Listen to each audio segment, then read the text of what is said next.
Special agent Fowler, please अंदर आइए। Private daily यहाँ कैमरा के साथ क्या कर रहे हैं? आज की मीटिंग को वो रिकॉर्ड करने वाले हैं। सोल्जर, थोड़ा दूर जाइए। पता होता तो अच्छे कपड़े पहन कर आता। मीटिंग वैसे ही चलेगी जैसे आज तक चलती आई है, लेकिन मैं तुम्हें बता दूं कि सुपीरियर्स काफी कुछ बदलना चाहते हैं। वो हाल ही में हुए हादसों का खुलासा चाहते हैं। सही समझे तो शुरुआत करते हैं ऑप्टिमस प्राइम की मौत से।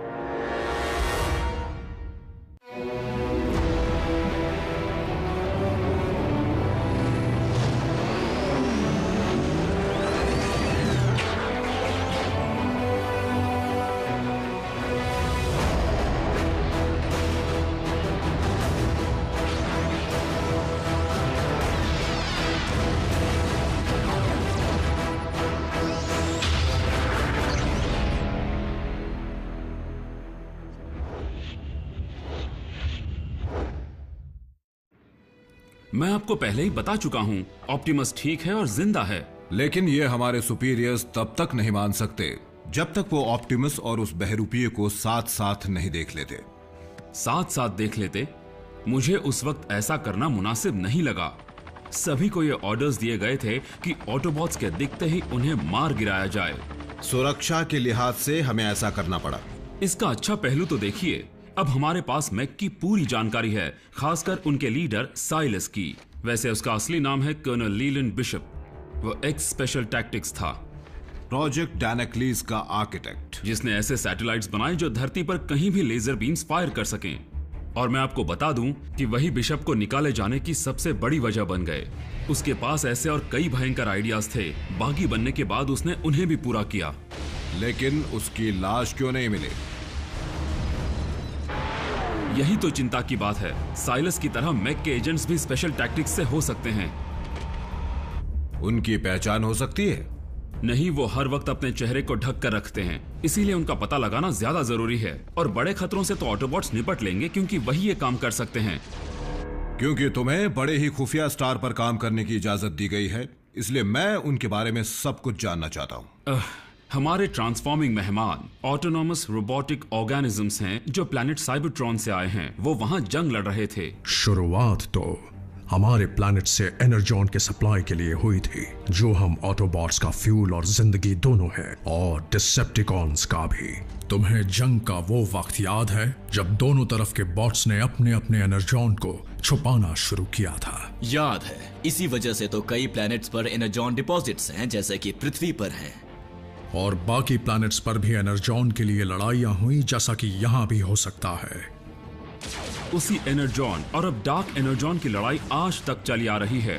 और तुम्हें इस बात का पक्का यकीन है? मैंने जो देखा है उसमें ना यकीन करने जैसा कुछ नहीं, लेकिन फिर भी मैं टीम प्राइम की दी फील्ड रिपोर्ट्स पर ज्यादा भरोसा करता हूँ, जो मैं आपको दिखाना चाहता हूँ। अच्छा, अब ये बताइए कि आप उनके साथ कब और कैसे जुड़े, एजेंट फाउलर? आप जानते हैं कि मैं कुछ ऑटोबॉट्स की देखरेख करने वाले काम से बिल्कुल खुश नहीं था। प्राइम कहां है वो? जरूर कहीं जाकर तोड़फोड़ मचा रहा होगा। लेकिन मैं इस काम को जितना आसान समझता था, यह उससे कहीं ज्यादा खतरनाक था। रॉड लेकर आओ। ऑटोबॉट्स ने मुझे मुसीबत से इतनी बार बचाया है कि मैं गिन भी नहीं सकता। बेशक बदले में मैंने भी उनकी मदद की है। तुम घबराओ मत दोस्त, मदद बस पहुंचने वाली है।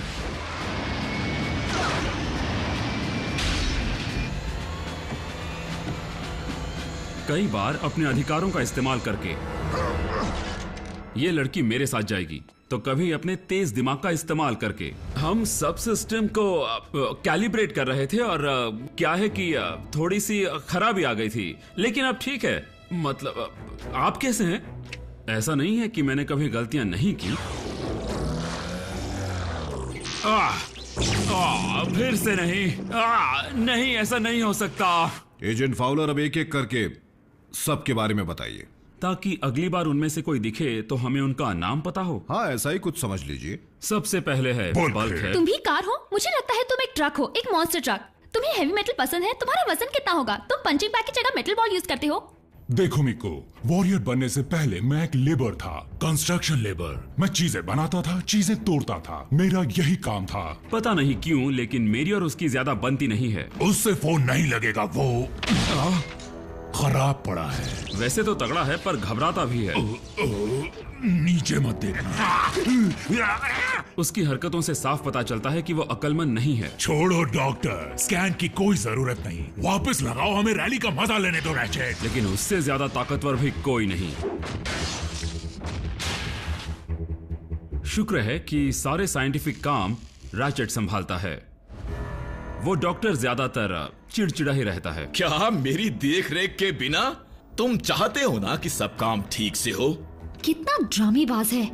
लेकिन जरूरत पड़ने पर वो अपना असली जलवा भी दिखाता है।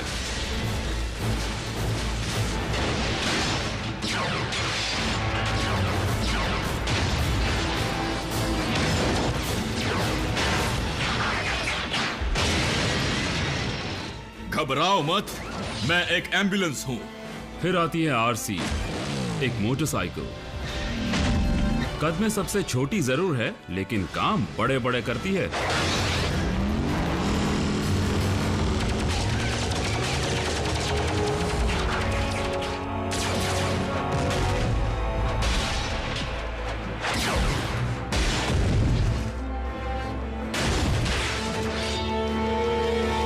बम्बल भी टीम का स्काउट है।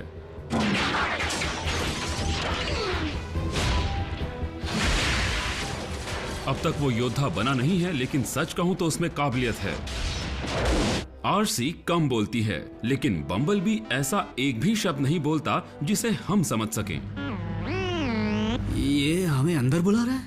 नहीं, सिर्फ मुझे। पर तुम्हें कैसे पता चला? इसी ने कहा। इसके पीछे एक बड़ी वजह है। साइबरट्रॉन की जंग के दौरान मेगाट्रॉन ने बेचारे का वॉइस बॉक्स ही तोड़ दिया था। यानी ऑटोबॉट्स उतने भी मजबूत नहीं हैं जितना हमने सोचा था। आप गलत समझ रहे हैं। वो पिटे जरूर हैं, लेकिन हारे नहीं। लेकिन कभी कभी वो भी कमजोर पड़ते हैं। तुम लड़कियों की तरह चिल्ला रहे थे? नहीं, शायद। माना कि हमने अपने लिए ऐसा अंत नहीं चुना था, लेकिन अगर सच में यही हमारा अंत है, अगर इसी तरह हमें खत्म होना है तो नहीं, क्लिफ जंपर का सिग्नल ऑफलाइन हो चुका है। क्लिफ जा चुका है। यहाँ पर अफसोस मनाने से कोई फायदा नहीं। हमने इस बात को तब जाना जब हमने क्लिफ जंपर को खो दिया। और आपको यकीन है कि क्लिफ जंपर के बाद कोई ऑटोबॉट नहीं मरा? मैंने कहा ना, आपके पास जो बेजान ऑटोबॉट है वो प्राइम नहीं, उसकी कॉपी है। सिर्फ आपका कहना काफी नहीं होगा। जब तक हमें साइलस या मैक की बनाई उस टेक्नोलॉजी का कोई सबूत नहीं मिलता जिससे वो उस कॉपी को चला रहे थे। मैक कोई भी सुराग नहीं छोड़ते, ये बात आप भी जानते हैं। आपकी आखिरी रिपोर्ट के मुताबिक ऑप्टिमस प्राइम डिसेप्टिकॉन्स के साथ मिल गया था। जानबूझकर नहीं, प्राइम अपनी याददाश्त खो बैठा था, इसीलिए ऐसा हुआ। लेकिन ये सारे सबूत इसी तरफ इशारा करते हैं कि हाल ही में हुए हमलों के पीछे उसी का हाथ हो सकता है। देखिए, हमारे सुपीरियर्स को डर लगने लगा है कि हम जिन पर भरोसा कर रहे हैं वो कभी भी मुड़कर हम पर हमला कर सकते हैं। इसलिए मुझसे पूछा गया है कि क्या आपको ट्राइब्यूनल के सामने ले जाना ठीक रहेगा? ट्राइब्यूनल? वो तो ऑपरेशन बंद करवा सकते हैं, मुझे जेल में डाल सकते हैं। जनरल ब्राइस प्राइम धोखेबाज नहीं है, वो हमारा साथी है। वो ऑटोबॉट्स कभी किसी को नुकसान नहीं पहुंचाएंगे। उन बच्चों से पूछ लीजिए। बच्चे? वो दरअसल हमारी इन हाउस सपोर्ट टीम का नाम है। मुझे लगा था कि आप इकलौते इंसान हैं जो उनके संपर्क में हैं। वो अचानक शामिल हो गए। आपने एक खुफिया ऑपरेशन में सिविलियंस को शामिल किया? वो बड़े काबिल सिविलियंस हैं जो कई कामों में माहिर हैं, जैसे कंप्यूटर साइंस, मेडिसिन, कम्युनिकेशंस। मुझे तोड़फोड़ पसंद है। वो। मान गए? टुकड़े कर देना। नहीं समझा? सॉपी, तुम तो स्पेस से आए हो ना? क्या बात है। तो वो ऑर्डर्स लेना भी जानते होंगे? आप ऐसा कह सकते हैं। वेलकम टू केओ ड्राइव इन, जहाँ की पैटी नॉकआउट कर देती है। बताइए आपका ऑर्डर क्या है? उनमें मिलिट्री डिसिप्लिन की कमी जरूर है, लेकिन उनकी अलग सी सोच हमें मसले सुलझाने में मदद करती है। हाँ, कट गया। वाह क्या बात है, 4th डिमेंशन में फोन का नेटवर्क नहीं है। अच्छा सुनो सुनो सुनो सुनो, फोन बजा था, मतलब कनेक्शन तो है। शायद ऑटोबॉट्स हमें इसलिए देख और सुन नहीं पा रहे हैं क्योंकि हम हाइपर स्पीड में बढ़ रहे हैं। वो सब बड़े ही बहादुर हैं।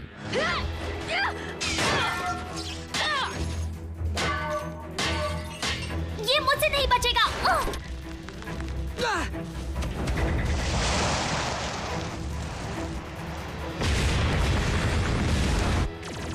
उन्होंने हर बार ये साबित किया है कि जब बात अपने देश और प्लेनेट को बचाने की हो तो वो जान पर भी खेल सकते हैं। यानी उन सिविलियंस ने दुश्मन का भी सामना किया है। मैं चेहरे भूलता नहीं, इंसानों के भी नहीं। तुमने अगर कोई चालाकी की तो तुम मेरा चेहरा कभी नहीं भूल पाओगे, कभी नहीं। इत्तेफाक से सामना होता रहा। मीको, यहाँ मत देखो।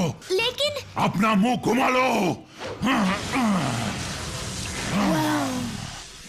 लेकिन फिर भी ऑटोबॉट्स के लिए उन इंसानों और बाकी सारे इंसानों की सुरक्षा से बढ़कर और कोई चीज नहीं है। इन पर कोई प्रोटेक्टिव शेल नहीं है।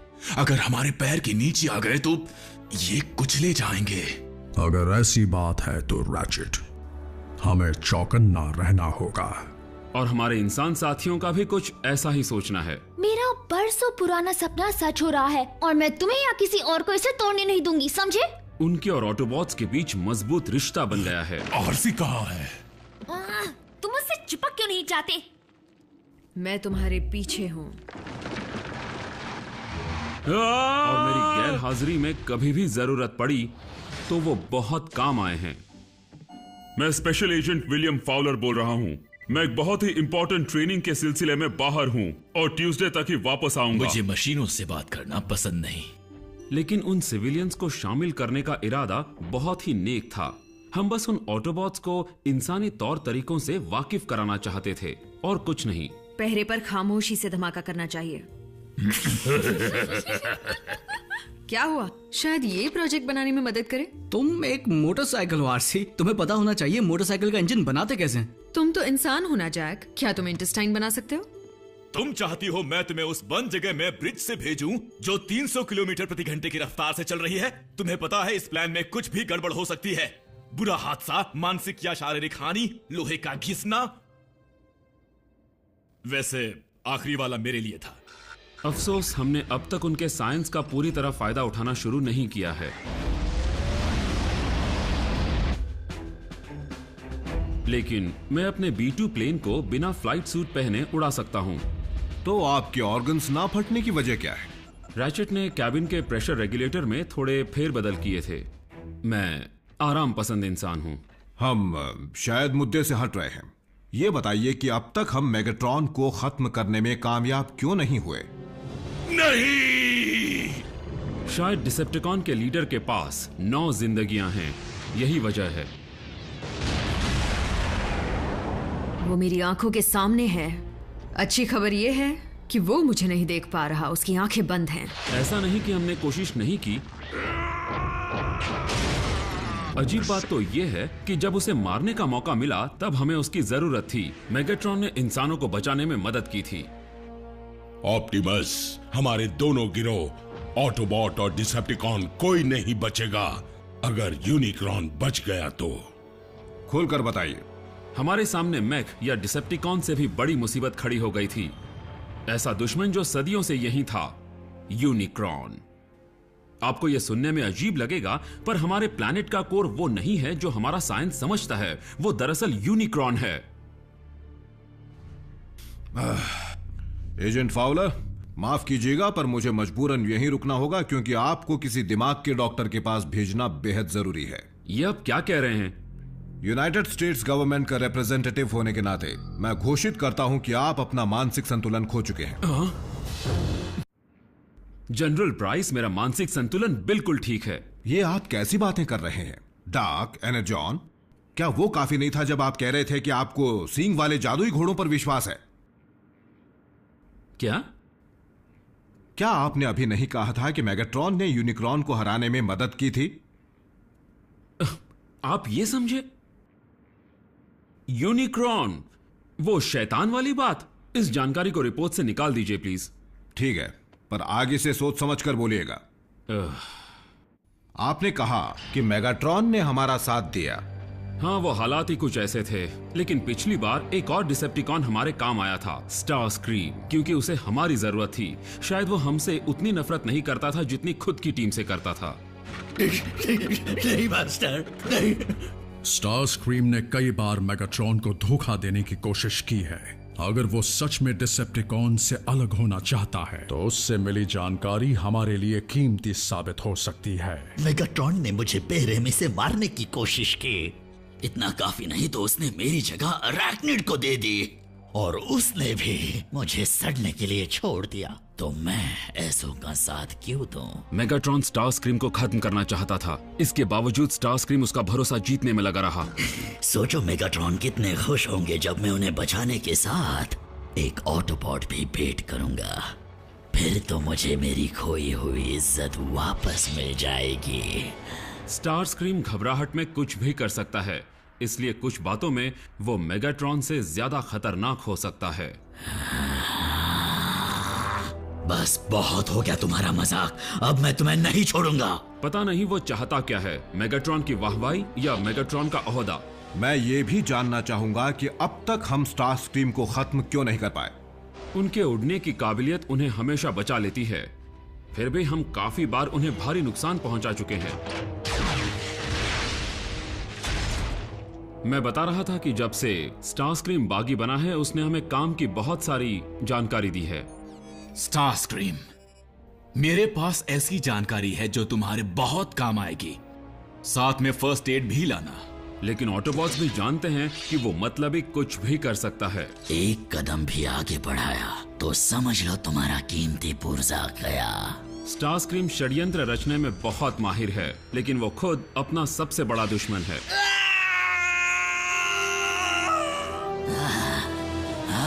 ये क्या?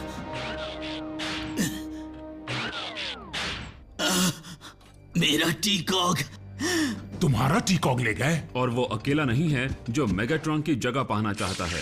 वो मकड़ी अरैक्निड भी बहुत बेरहम है और वो भी यही चाहती है। और आरसी और उसकी पुरानी दुश्मनी है।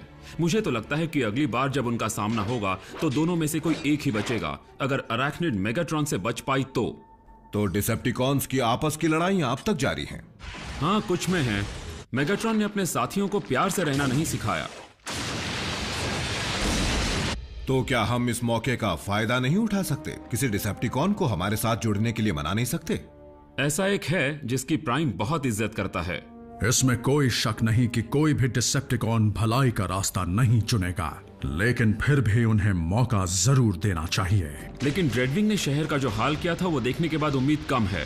तो फिर मैं कहना चाहूंगा कि अगर ऑप्टिमस को लगता है कि एक डिसेप्टिकॉन में बदलने की काबिलियत हो सकती है तो ऐसा भी हो सकता है कि कोई ऑटोबॉट भी बदल जाए। कोई नहीं जानता कि डिसेप्टिकॉन्स के साथ मिलने के बाद ऑप्टिमस ने उन्हें क्या क्या बताया, ना आप ना ही ऑटोबॉट्स।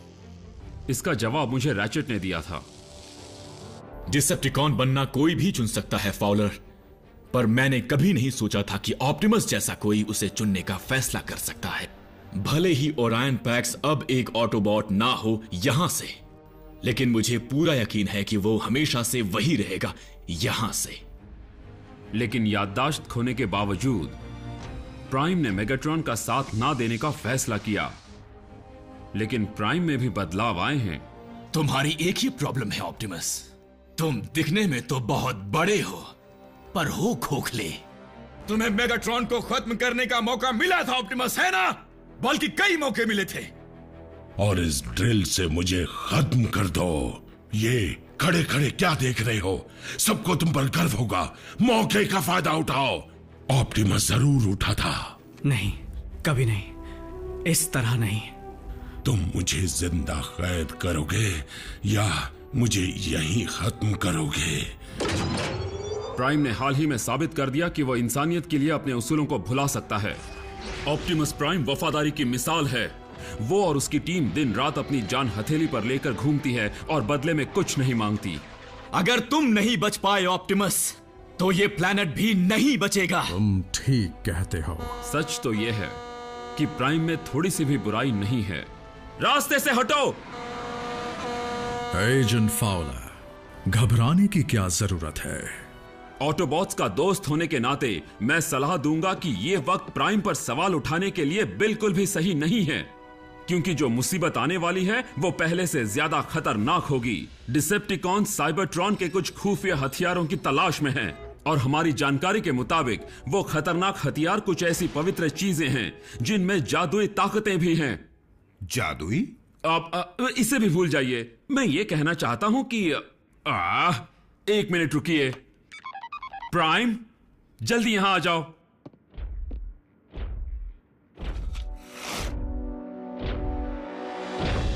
एजेंट फाउलर, क्या तुम्हें मैक के एजेंट्स का कुछ पता चला?